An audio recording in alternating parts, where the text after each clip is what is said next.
Hello students, welcome to student Adda. आज हम बहुत ही जबरदस्त चीज लेकर आए हैं आपके सामने। ठीक है, इसमें क्या है, इसमें हमें चैप्टर वाइज क्या क्या इंपॉर्टेंट टॉपिक्स हैं हम वो डिस्कशन करेंगे। बहुत ही शॉर्ट में वीडियो जाने वाली है, बहुत ही इंपॉर्टेंट चीजों को हम हिट करेंगे।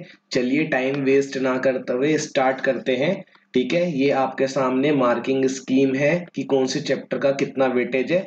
इसमें आपको पता है कि जो हमारा चैप्टर नंबर फर्स्ट है जो कि सॉल्यूशन है, कितने मार्क्स का है, 7 मार्क्स का है। ठीक है, इलेक्ट्रोकेमिस्ट्री है, ये कितने मार्क्स की है, 9 मार्क्स की है। केमिकल काइनेटिक्स कितने मार्क्स की है, 7। D and F block 7। Coordination 7। Hello alkane hello arene 6। Alcohol phenol ether 6 marks. Aldehyde ketone carboxylic 8। Amines 6। Bio molecules 7। ठीक है, तो यहां पर क्या है, अगर आप शुरुआत के 1 2 3 4 चार भी अगर आप अच्छी तरीके से कर लेते हैं, 7 3 जा 21, ये ही आपको 30 मार्क्स दिलवा देगी। ठीक है, तो टेंशन लेने की बिल्कुल भी जरूरत नहीं है। फोकस करिए और कूल डाउन होके चिल मार के अच्छी तरीके से पढ़िए। देखिए अब क्या है हमारे पास, सॉल्यूशन चैप्टर है। ठीक है, अब सॉल्यूशन चैप्टर में बहुत ही जो ज्यादा इंपॉर्टेंट है बिल्कुल, जिसमें हमें हिट करना है फटाफट से। पहला टॉपिक क्या है, हेनरीज लॉ। आपको पता ही हेनरीज लॉ कब एप्लीकेबल होगा, जब आप किसी गैस को किसमें, सॉल्वेंट में या फिर सॉल्यूशन में डिसॉल्व करते हैं। ठीक है, तो हेनरीज लॉ वहां पर आता है। तो हेनरीज लॉ की आपको क्या करनी है, एप्लीकेशन याद करनी है। इसकी कितनी एप्लीकेशन थी, 3 एप्लीकेशन थी, ये इंपॉर्टेंट है यहाँ पर। नेक्स्ट आ जाइए राउट्स लॉ। जो राउट्स लॉ को फॉलो करता है वो कैसा सॉल्यूशन होगा, वो आइडियल सॉल्यूशन होगा। जो फॉलो करेगा, जो नहीं फॉलो करेगा वो क्या होगा, नॉन आइडियल सॉल्यूशन होगा। अब नॉन आइडियल सॉल्यूशन में भी 2 तरीके के डेविएशन थे, आपको पता था। एक पॉजिटिव डेविएशन था, एक क्या था, नेगेटिव डेविएशन था। अब इन पॉजिटिव नेगेटिव डेविएशन को आपको बहुत ही अच्छी तरीके से पढ़ना है, इनकी प्रॉपर्टीज पढ़नी है। ठीक है, तो नॉन आइडियल सॉल्यूशन के टाइप क्या थे, पॉजिटिव डेविएशन था एंड नेगेटिव डेविएशन था। अब यहीं से ही एक नया टॉपिक बनता था, एजियोट्रॉप्स। आपको पता है एजियोट्रॉप्स क्या होते हैं, एजियोट्रॉप्स बाइनरी मिक्सचर होते हैं। ठीक है, अब ये भी कैसे होते हैं, ये भी 2 टाइप के होते हैं, एक मिनिमम होता है और एक दूसरा क्या होता है, दूसरा मैक्सिमम होता है। ये आप अच्छी तरीके से पढ़ लेंगे। नेक्स्ट उसके बाद एलिवेशन, डिप्रेशन, ऑस्मोटिक और रिलेटिव, ये 4 चीजें। ठीक है, ये 4, ये क्या है, कॉलिगेटिव प्रॉपर्टीज है। आपने अच्छी तरीके से पढ़ रखी है कॉलिगेटिव प्रॉपर्टीज क्या है। कॉलिगेटिव प्रॉपर्टीज वो प्रॉपर्टीज होती है, वो होती है जो किसके ऊपर डिपेंड होती है, number of moles of solute के ऊपर। ठीक है, तो अच्छी तरीके से आपको पढ़ना है। एलिवेशन इन बॉइलिंग पॉइंट का क्या था, delta TB. Depression in freezing point क्या था, डेल्टा टीएफ। ऑस्मोटिक प्रेशर क्या था, पाई। और ऑस्मोटिक प्रेशर के बेसिस में आपने ये भी पढ़ा था कि ऑस्मोटिक प्रेशर के बेसिस में सॉल्यूशन होते हैं हाइपो, हाइपर एंड आइसो। ठीक है, ये आपको पढ़ लेने। रिलेटिव लोअरिंग वेपर प्रेशर एक आपको पढ़ना है। ठीक है, P not minus P upon P not equals to x2। ठीक है, मोल फ्रैक्शन था यहाँ पर। अब यहाँ पर आपको ये अच्छी तरीके से पढ़ना है, एडवांटेजेस क्या क्या है ऑस्मोटिक प्रेशर के। भाई एडवांटेजेस क्या क्या है ऑस्मोटिक प्रेशर के, रूम टेम्परेचर में परफॉर्म होता है, मोलैरिटी का हम यूज करते हैं, और इसका मैग्नीट्यूड क्या होता है, लार्ज होता है। इवन फॉर डाइल्यूट सॉल्यूशन, जहां पर क्या है, बहुत कम अमाउंट में सॉल्यूट होता है, वहां पर ये मैग्नीट्यूड काफी ज्यादा शो करता है। ये आपको अच्छी तरीके से याद रखना इंपॉर्टेंट है। एबनॉर्मल मॉलिक्यूलर मास, क्या आप कॉलिगेटिव प्रॉपर्टी से, किसी भी कॉलिगेटिव प्रॉपर्टी से आप मॉलिक्यूलर मास निकाल लें तो कुछ अलग निकल के आएगा, एबनॉर्मल। यही भी एक हमारा टॉपिक है, वांट ऑफ फैक्टर, ये भी आपको पढ़ लेना है। आई से रिप्रेजेंट करते हैं, आई की वैल्यू ग्रेटर देन 1 है, आई की वैल्यू लेस देन 1 है। अगर ग्रेटर देन 1 है तो आपको पता है डिसोसिएशन है। ठीक है, घबराना नहीं है, बहुत अच्छी तरीके से पढ़ना है, डिसोसिएशन। और अगर आई की वैल्यू लेस देन 1 है तो क्या है, एसोसिएशन, ये चीज है। ठीक है, तो यहां से मेन क्या है, एलिवेशन, डिप्रेशन, ऑस्मोटिक और रिलेटिव। ये आप पढ़ लेते, 4 प्रॉपर्टीज क्या है, ये कॉलिगेटिव प्रॉपर्टीज है। ये क्या है, कॉलिगेटिव प्रॉपर्टीज है। चलिए आगे चलते हैं फटाफट से, नेक्स्ट चैप्टर देखते हैं क्या है भाई, इलेक्ट्रोकेमिस्ट्री। इलेक्ट्रोकेमिस्ट्री में क्या है, सॉल्ट ब्रिज है, यू शेप की ट्यूब होती है, कंप्लीट करती है सर्किट को, इलेक्ट्रिकल न्यूट्रलिटी को मेंटेन करती है, क्या करती है तो कंप्लीट करती है सर्किट को, और क्या मेंटेन करती है, न्यूट्रलिटी को मेंटेन करती है इलेक्ट्रिकल। ठीक है, नेक्स्ट आते हैं इलेक्ट्रोड पोटेंशियल। तो इलेक्ट्रोड पोटेंशियल किसी इलेक्ट्रोड की टेंडेंसी इलेक्ट्रॉन देने की या फिर गेन करने की, ये तो होता है इलेक्ट्रोड पोटेंशियल। स्टैंडर्ड में क्या होता है, टेम्परेचर फिक्स कर देते हैं, कंसंट्रेशन फिक्स कर देते हैं। सेल पोटेंशियल क्या होता है, सेल पोटेंशियल हमारा होता है ई कैथोड माइनस ई एनोड, बहुत सिंपल है।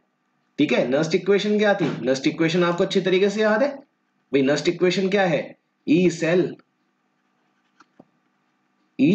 Cell equals to E not cell minus 0.0591 upon n log oxidised ion concentration upon reduced ion की कंसेंट्रेशन। बहुत अच्छी तरीके से आपको याद है। ठीक है, नेक्स्ट आते हैं इसके बाद गिब्स एनर्जी है। गिब्स एनर्जी को किससे रिप्रेजेंट करते हैं, delta G. Delta G equals to minus n F E not cell. बहुत आसानी से आपने बढ़िया तरीके से निकाल रखा है। अब रिलेशनशिप क्या है, केसी और स्टैंडर्ड सेल पोटेंशियल में रिलेशन है, बहुत आसान है। नस्ट इक्वेशन जो है, अभी अभी हमने क्या पढ़ी थी, नस्ट इक्वेशन सर पढ़ी थी, ई सेल इक्वल्स टू होता है ई नॉट सेल माइनस में 0.0591 upon n log oxidised ion की कंसेंट्रेशन थी अपॉन रिड्यूस आयन की कंसेंट्रेशन थी। सर इस वाले पूरे टर्म की जगह हम क्या रख देंगे, केसी रख देंगे, और यहाँ पर क्या कर देंगे, इसकी जगह 0 रख देंगे, बस ये रिलेशन है। तो हमारा क्या रिलेशन आ जाएगा, रिलेशन ये आ जाएगा N E not cell upon 0.0591 equals to log KC. आपको पता है लॉग केसी क्या होता है, इक्विलिब्रियम कांस्टेंट होता है। नेक्स्ट है molarity, molar conductivity lambda M से रिप्रेजेंट करते हैं, कप्पा इनटू 1000 अपॉन सी। ठीक है, एक होती है limiting molar conductivity, limiting molar conductivity को लैम्डा नॉट एम से रिप्रेजेंट करते हैं। इनफाइनाइट डाइल्यूशन में अगर आप मोलर कंडक्टिविटी को देखते हैं तो उसको क्या बोलते हैं, उसको हम बोलते हैं molar conductivity, limiting molar conductivity.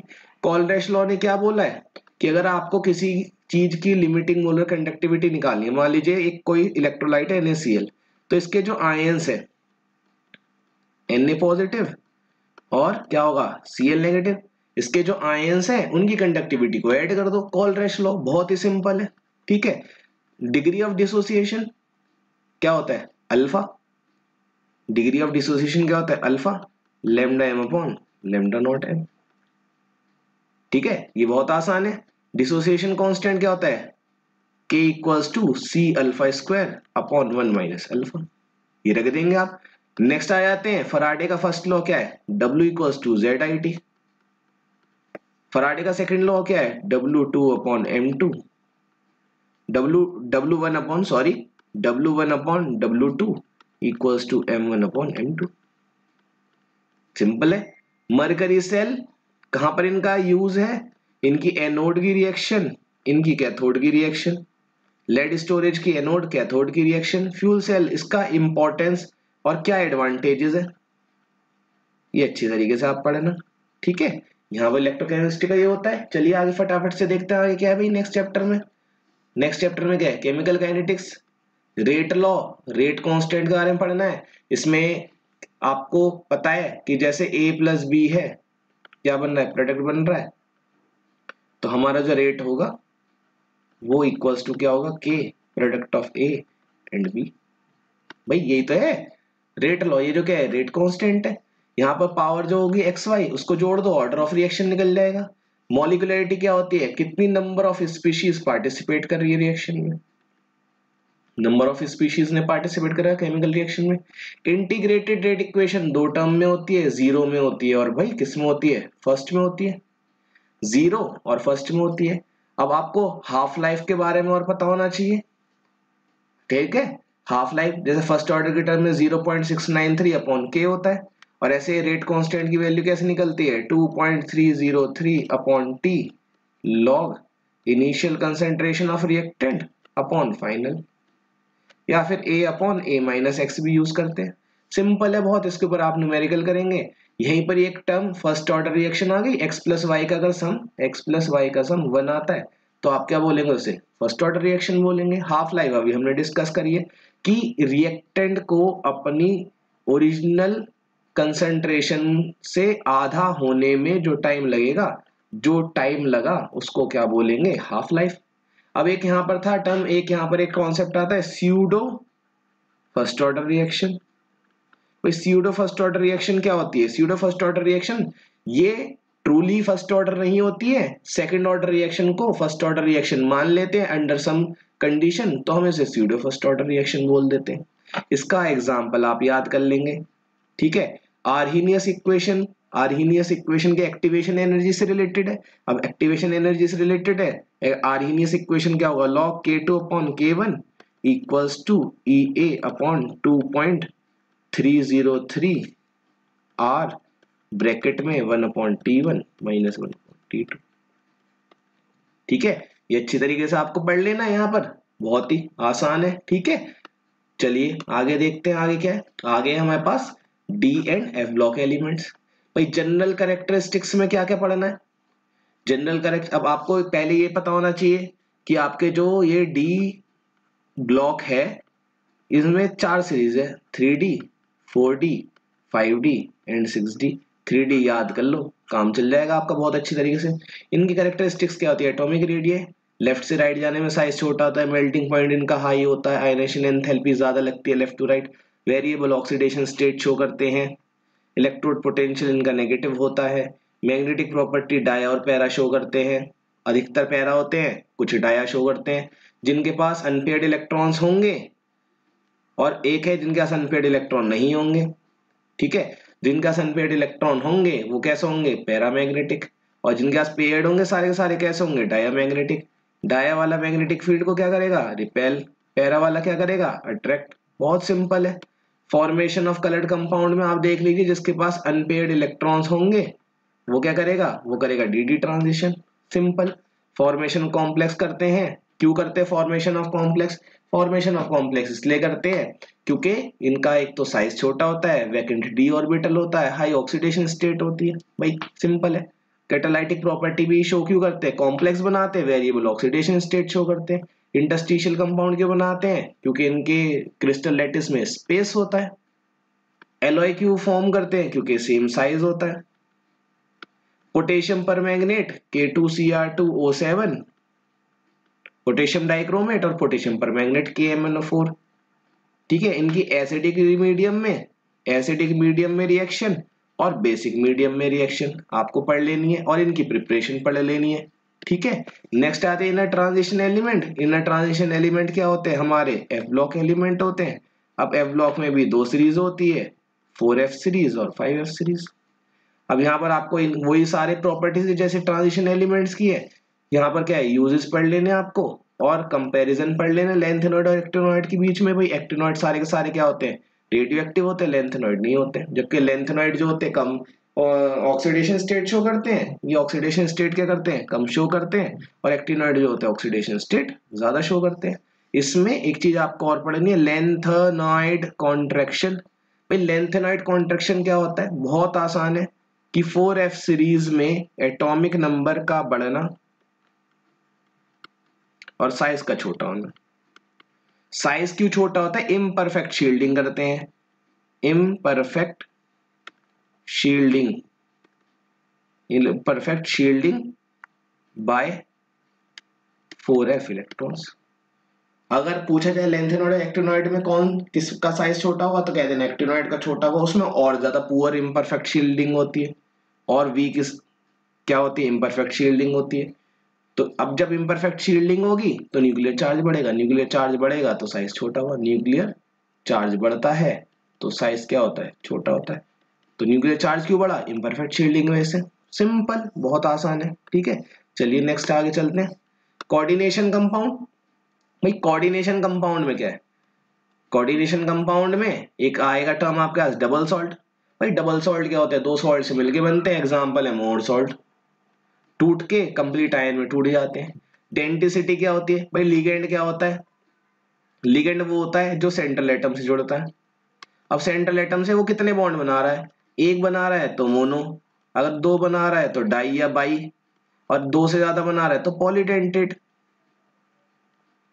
एक डेंटिसिटी के बेसिस में आपके सामने क्या आएगा, ये डेंटिसिटी हो गया, डाइडेंटेड, बाइडेंटेड, पॉलीडेंटेड, चीलेट। चीलेट क्या लिगेंड है? चीलेट लिगेंड वो है जो क्या बनाते हैं, जो कॉम्प्लेक्स बना, जो रिंग लाइक स्ट्रक्चर बना देते हैं, रिंग लाइक स्ट्रक्चर बनाते हैं। और क्या होते हैं ये होते हैं आपके डाइडेंटेड या फिर पॉलीडेंटेड। एग्जाम्पल क्या है? एग्जाम्पल है oxalate ion, EN ethylene diamine, याद कर लो, बहुत सिंपल है। एम्बिडेंटेड लिगेंड क्या होते हैं भाई? एम्बिडेंटेड लिगेंड बताओ। एम्बिडेंटेड लिगेंड होते हैं जिनके पास दो डोनर एटम होते हैं। क्या होते हैं? डोनर एटम कितने होते हैं? दो होते हैं, मगर एट अ टाइम क्या करेगा वो? एक डोनर एटम को यूज में लाएगा, एक डोनर एटम खाली रहेगा। एग्जाम्पल क्या है? Cn, HCN, NO2, बहुत सारे एग्जाम्पल है। ठीक है, फिर आपको आगे पढ़ना है लिंकेज आइसोमेरिज्म, सेम फॉर्मूला होगा, लिंकेज का डिफरेंस होगा। आयनाइजेशन आइसोमेरिज्म, सेम फॉर्मूला होगा डिफरेंट कंपाउंड्स का, टूटने पे डिफरेंट आयन देंगे, आयनाइजेशन आइसोमेरिज्म। नेक्स्ट आ जाओ सॉल्वेट आइसोमेरिज्म, वाटर का फर्क होगा, वाटर का डिफरेंस होगा दो स्ट्रक्चर के बीच में एज ए लिगेंड। ठीक है, सेंट्रल एटम के साथ या तो वाटर के लिगेंड ज्यादा होंगे या कम होंगे, वाटर के मॉलिक्यूल ज्यादा दिखेंगे सॉल्वेट होगा। ऑप्टिकल आइसोमेरिज्म, ऑप्टिकल आइसोमेरिज्म क्या होता है भाई? दो कंपाउंड जिनका फॉर्मूला तो सेम है, फॉर्मूला क्या है? सेम है, मगर डिफरेंट ऑप्टिकल एक्टिविटी शो कर रहे हैं, डिफरेंट ऑप्टिकल एक्टिविटी को शो कर रहे हैं। एक लाइट को घुमा रहा है क्लॉकवाइज, एक घुमा रहा है एंटी क्लॉकवाइज, ऑप्टिकल आइसोमेरिज्म बोलेंगे यहाँ पर। ठीक है, यहाँ पर आपको याद रखना है कोऑर्डिनेशन नंबर 4 वाला और कोऑर्डिनेशन नंबर 6 वाला, दोनों केसेस में क्या बनाएंगे? सिस और ट्रांस। ये आपको स्ट्रक्चर अच्छी तरीके से आपने कर रखी है। ठीक है, रिवाइज करिए फटाफट से। आगे देखिए, magnetic property of coordination compound क्या होता है? डाया होता है या फिर पैरा होता है? किसकी मदद से निकाल सकते हो? वीबीटी की मदद से निकाल सकते हो। किसकी मदद से निकाल सकते हो? सीएफटी की मदद से निकाल सकते हो। भाई इसके अलावा और क्या है? CFT, crystal field in octahedral. Octahedral में क्या होते हैं? जो आपके डी ऑर्बिटल्स हैं वो कैसे टूटते हैं? दो सेट ऑफ ऑर्बिटल में, T2EG और T2G। ठीक है, और टेट्राहेड्रल के केस में क्या होते हैं? तीन ऑर्बिटल ऊपर आ जाते हैं, दो नीचे आ जाते हैं। भाई ये तो है, सिंपल सा कर रखा है आपने बहुत अच्छी तरीके से। ठीक है, ये आपको अच्छी तरीके से पढ़ना है यहाँ पर। और क्या है भाई इसमें? एक इसमें आपका सिनर्जिक इफेक्ट भी है, साइनर्जिक इफेक्ट। मेटल कार्बोनिल जो होते हैं, जैसे कि कार्बन, कार्बोनिल का ये कार्बोनिल ग्रुप, ये क्या करता है? इसमें सिग्मा और पाई दोनों करेक्टर्स होते हैं। अच्छी तरीके से याद रखना। ठीक है, एक इसकी एप्लीकेशन से याद रखना, ये क्या क्या कहाँ कहाँ पर यूज है। जैसे कि आपका हीमोग्लोबिन आयरन का कॉम्प्लेक्स होता है, हीमोग्लोबिन आयरन का कॉम्प्लेक्स होता है, Fe का कॉम्प्लेक्स होता है, कौन? हीमोग्लोबिन। ऐसे मैग्नीशियम कॉम्प्लेक्स होता है क्लोरोफिल का। ठीक है, ऐसे आपको अच्छी तरीके से एप्लीकेशन रीड आउट कर लेंगे और आप कर लेंगे बहुत अच्छी तरीके से। चलिए नेक्स्ट आगे देखते हैं क्या है अब हमारे पास। Halo alkane, halo arenes. भाई हेलो एल्केन, हेलो एरीन्स में न्यूक्लियोफिलिक सब्स्टिट्यूशन रिएक्शन आप पढ़ेंगे। भाई जो हेलो एरीन्स है ये तो न्यूक्लियोफिलिक रिएक्शन आसानी से नहीं दिखाते। क्यों नहीं दिखाते हैं? एक तो पार्शियल डबल बॉन्ड होता है, पार्शियल डबल बॉन्ड बन जाता है कार्बन और हेलोजन, हेलोजन जिस कार्बन से जुड़ा हुआ होता है वहां डबल बॉन्ड बन जाता है। एक आप ये रीजन याद रखेंगे, एक आप ये याद रखेंगे जो एरीन है वो कैसा होता है? इलेक्ट्रॉन रिच होता है। तो रिंग और न्यूक्लियोफाइल, इन दोनों के बीच में क्या होता है? रिपल्शन होता है। याद रखेंगे से 3-4 पॉइंट्स है, मैंने 2 बता दिया, आगे आप पढ़ लेंगे। ठीक है, इसमें रिएक्शंस विद केसीएन, केसीएन के साथ रिएक्शन करवाओगे, मान लीजिए ये रहा RX है, हेलो एल्केन है, इसकी मैंने KCN के साथ रिएक्शन करवाई, क्या हो जाएगा? RCN आ जाएगा। NaCN के साथ रिएक्शन करवाता NC आ जाता। NO2 के NO2 के साथ रिएक्शन करवाऊंगा ONO आ जाएगा। AgNO2 के साथ रिएक्शन करवाऊंगा, एल्कोहलिक KOH के साथ करवाऊंगा NO2 आ जाएगा। ये X रिप्लेस होता जाएगा, ये ग्रुप आपको याद रखने, सब आता है आपको अच्छी तरीके से। ठीक है, बी कॉन्फिडेंट और तैयारी करिए अच्छी तरीके से। SN1 SN2, SN1 क्या होती है? SN1 2 स्टेप होती है, SN2 क्या होती है? 1 स्टेप होती है। रिएक्टिविटी ऑर्डर क्या होता है SN1 में? SN1 में रिएक्टिविटी ऑर्डर होता है टर्शरी, सेकेंडरी, प्राइमरी हेलोएल्केन, इसका हेलोएल्केन का, ठीक है। और SN2 में क्या होता है? SN2 में होता है प्राइमरी, सेकेंडरी, टर्शरी। पॉलीहेलोजिनेटेड कंपाउंड्स क्या होते हैं भाई? पॉलीहेलोजिनेटेड कंपाउंड्स वो होते हैं जिनमें एक से ज्यादा हेलोजन होते हैं। अब जैसे क्लोरोफॉर्म है CHCl3, या फिर CHI3, या फिर CF2Cl2, ठीक है। ये आप पॉलीहेलोजिनेटेड कंपाउंड, इनके यूजेस एक एक बार रीड लगा लेने, बहुत इंपॉर्टेंट है, आसान भी है, इजीली आप स्कोर कर लेंगे। एराइल और विनाइल हैलाइड जो है न्यूक्लियोफिलिक रिएक्शन में क्यों नहीं आते? अभी हमने रीजन करा है, अभी पढ़ा था। डबल बॉन्ड आता है, रिपल्शन होता है, इनस्टेबिलिटी ऑफ फिनाइल कैटाइन, ये आपको पढ़ना है। बीटा एलिमिनेशन, बीटा एलिमिनेशन आपको याद रखना है, इसमें सेट-ज़ेफ रूल है भाई। इसने क्या बोला है कि कार्बन के साथ जो हेलोजन जुड़ा हुआ है उसको तो बोलेंगे अल्फा, बराबर में जो कार्बन होता है उसको बोलते हैं हम बीटा। बीटा में से हाइड्रोजन जाएगा, अल्फा में से हेलोजन जाएगा, दिस कॉल्ड बीटा एलिमिनेशन। तो बदले में क्या होगा? जोन सा आप जहां से आप बीटा को हटाएंगे वहां पर डबल बॉन्ड आ जाएगा। अगर मैं मान लीजिए इस वाले बीटा से हटाता तो यहाँ पर आ जाता डबल बॉन्ड आ जाता, सिंपल। इस called elimination reaction. Grignard reagent क्या होता है? RMgX होता है। अगर हम हेलो एल्केन की या हेलो एरीन की मैग्नीशियम के साथ रिएक्शन करवाते हैं तो यहाँ पर क्या आ जाता है? RMgX, ठीक है। अच्छी तरीके से आपको पढ़ लेना, इंपॉर्टेंट के SN1 SN2 ये क्यों नहीं होता है, ये कुछ रिएक्शन है, सिंपल सा, ठीक है। प्रिपरेशन वगैरह तो आप पढ़ ही लेंगे। चलिए आगे देखते हैं हम। अब क्या है हमारे पास? एल्कोहल्स है, फिनॉल्स है और ईथर है। बहुत नेम रिएक्शन है। पीछे जो है हमारा अभी हेलो एल्केन हेलो एरीन था, उसमें आपको एक रिएक्शन याद रखनी है, स्वार्ट और फिंकलस्टीन, फिंकलस्टीन, ठीक है। ये आपको रिएक्शन याद रखनी है। हेलोजन एक्सचेंज रिएक्शन है ये दोनों भाई, हेलोजन एक्सचेंज रिएक्शन है। CH3Cl है, मुझे इसे Cl को हटाना है, AgF से रिएक्शन करवा दूंगा, CH3F आ जाएगा, स्वार्ट रिएक्शन। NaI से करवा देता, क्या आ जाता? CH3I आ जाता। कौन सी रिएक्शन होती है? फिंकलस्टीन, ठीक है। चलिए एल्कोहल फिनॉल ईथर में देखते फटाफट से। RTR रिएक्शन है भाई, RTR रिएक्शन है, याद रखो ये प्रोडक्ट क्या बनेगा? फिनॉल के साथ CHO। कोल्ब्स रिएक्शन क्या होगा? फिनॉल होगा, फिनॉल के साथ क्या आ जाएगा? COH आ जाएगा।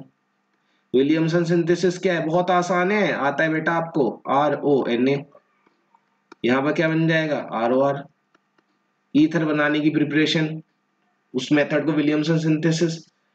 प्राइमरी, सेकेंडरी, टर्शरी अल्कोहल है, कौन सा टेस्ट लगाओगे? लुकास टेस्ट लगाओगे भाई। प्राइमरी वाला तो रिएक्शन देगा ही नहीं लुकास रिएजेंट के साथ, सेकेंडरी वाला देगा विद इन 5 मिनट्स, और टर्शरी वाला क्या इमीडिएटली दे देगा रिएक्शन, खत्म, ठीक है। ये हो गया लुकास टेस्ट, डिस्टिंग्विश में आ गया। आइडोफॉर्म टेस्ट क्या होता है? आइडोफॉर्म टेस्ट होता है हमारा क्लोरोफॉर्म, आयोडीन और NaOH के साथ रिएक्शन करवाते हैं। तो अगर इसको रिएक्शन करवाएंगे, अगर ये बन जाता है आपका CHI3, जिसने दे दिया ये टेस्ट आइडोफॉर्म, ठीक है। आइडोफॉर्म बन गया, आइडोफॉर्म टेस्ट आ गया। फेरिक क्लोराइड टेस्ट कौन देगा? फिनॉल देगा। कई बार क्वेश्चन आ जाता है कि ये लीजिए, एक आपको दे रहे बेंजोइक एसिड और एक आपको दे रहे फिनॉल,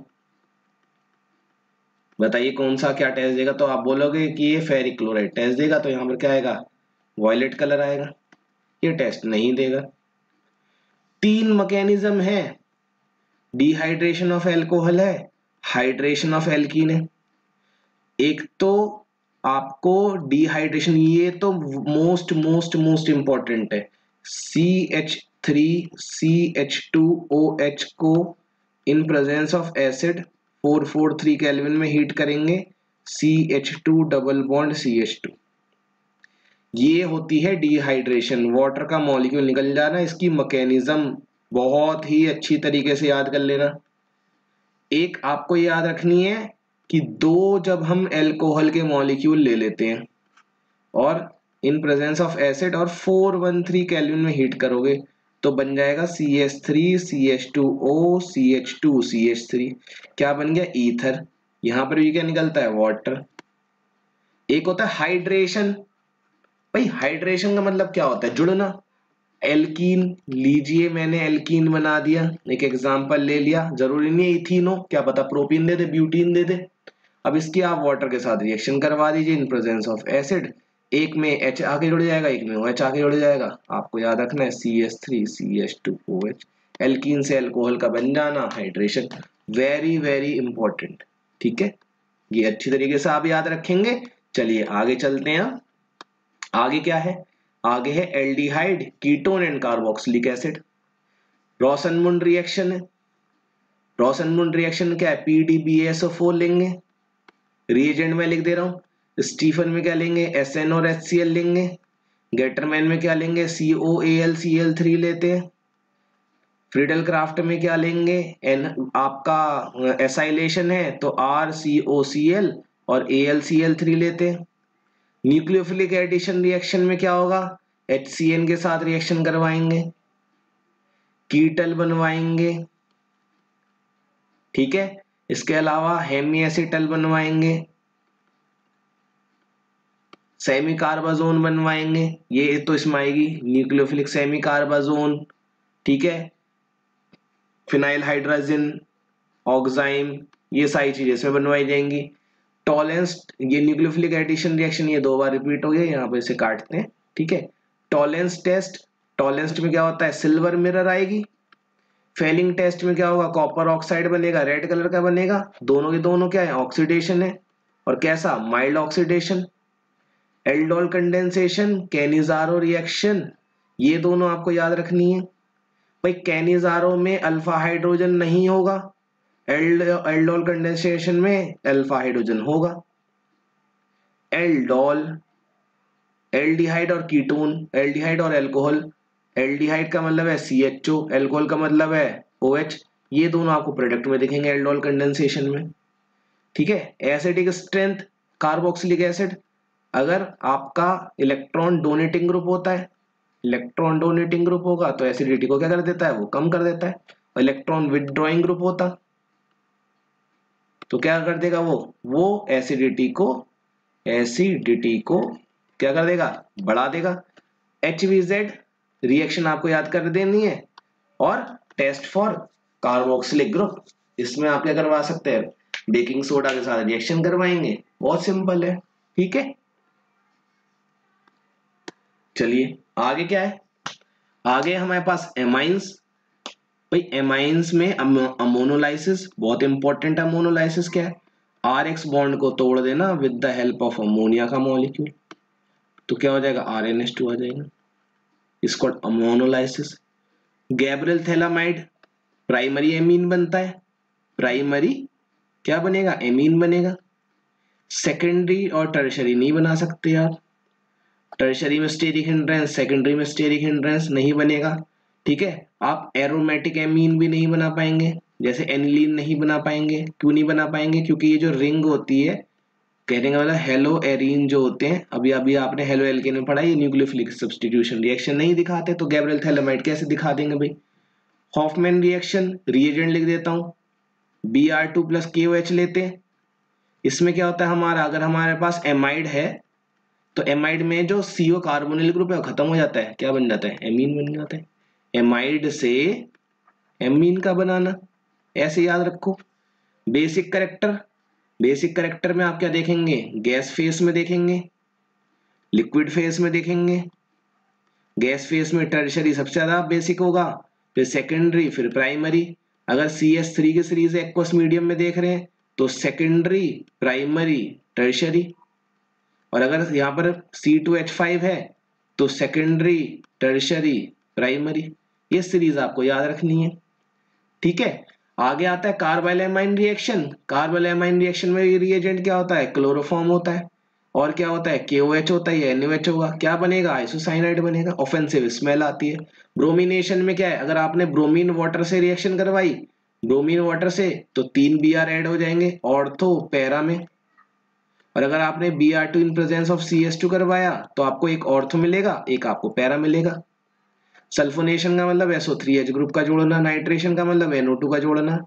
अगर आपने डाइल्यूट से करवाया तो एक NO2 जुड़ेगा, और अगर आपने कंसंट्रेट के साथ करवाया तो कितने NO2 जुड़ेंगे, 3 NO2।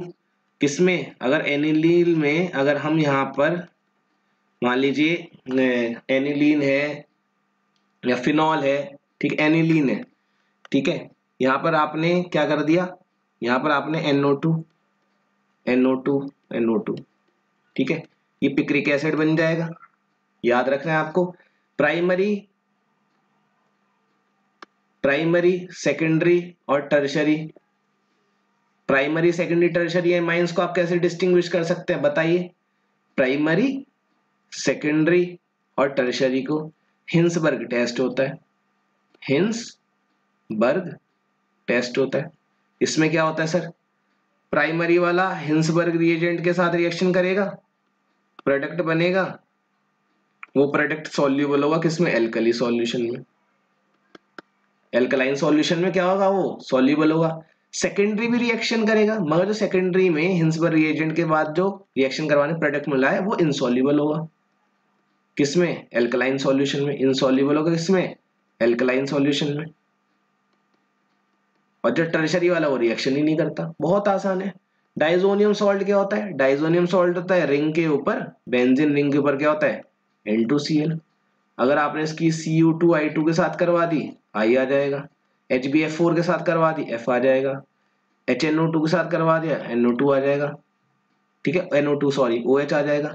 अगर आपने वाटर के साथ करवाई तब OH आ जाएगा। अगर आपने H3PO4 के साथ रिएक्शन करवा दी H3PO3 के साथ तो क्या हो जाएगा, ऊपर से खत्म हो जाएगा, ठीक है, बहुत आसान है। KCN के साथ रिएक्शन करवा दी, रिंग पर क्या आ जाएगा, CN आ जाएगा। डायाजोनियम सॉल्ट को बनाना HNO2 की प्रेजेंस में 0 से 5 डिग्री सेल्सियस, तो रिंग के ऊपर क्या आ जाता है, बेंजीन रिंग पर आ जाता है N2Cl, डाईएजोटाइजेशन,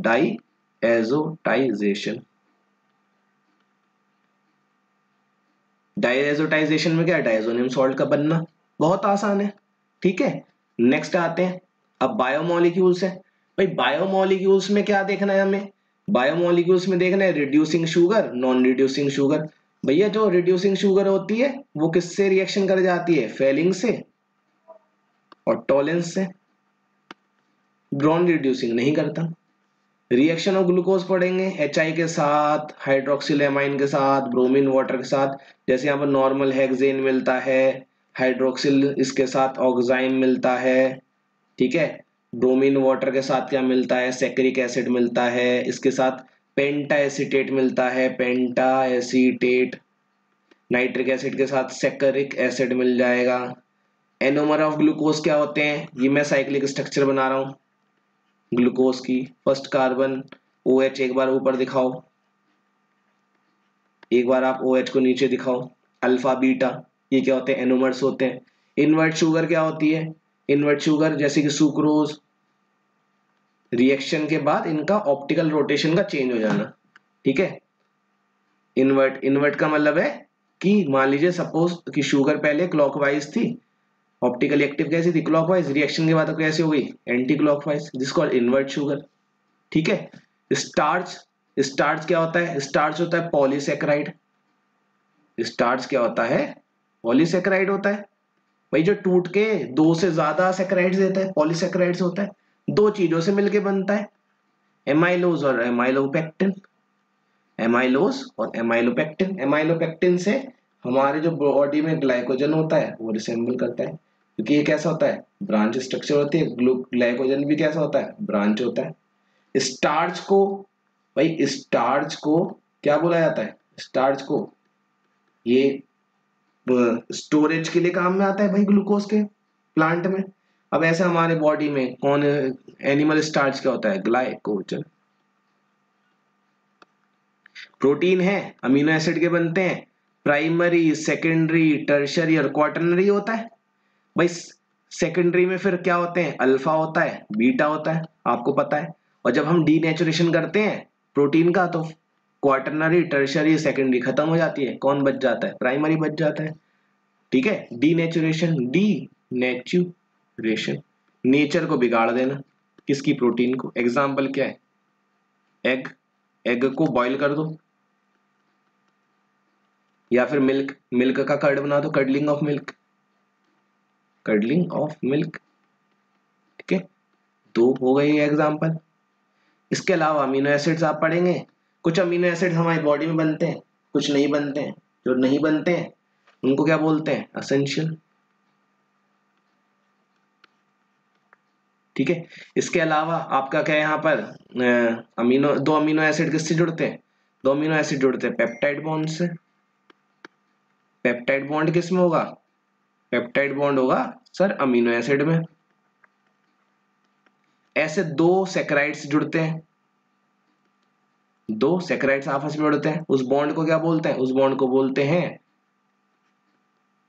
ग्लाइकोसिडिक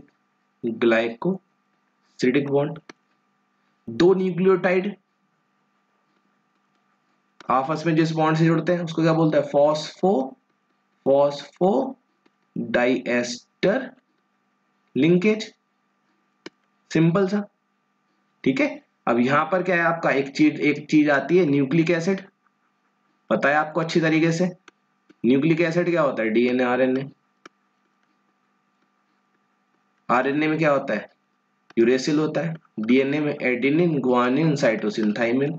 इसमें भी आरएनए में क्या होगा? एडेनिन होगा, गुआनिन होगा, साइटोसिन होगा, थाइमिन ना होके क्या आ जाएगा? यूरेसिल। सिंपल सा। न्यूक्लिक एसिड किस चीज से बनते हैं? न्यूक्लियोटाइड से। और न्यूक्लियोटाइड किन चीजों से बनता है? 3 चीजों से मिलकर बनता है, शुगर, बेसिस और फॉस्फेट। बेसिस क्या हो गए? Adenine, guanine, cytosine, thymine, uracil. Sugar में कैसी हो गई? डीऑक्सी और राइबो शुगर। ठीक है, यहां पर आप बहुत सिंपल है। ठीक है, प्रीवियस ईयर के आप क्वेश्चंस वगैरह करिए, ये जो टॉपिक्स मैंने बताए इन्हें हिट करिए और अच्छे मार्क्स आएंगे। Be confident. All the best. Bye.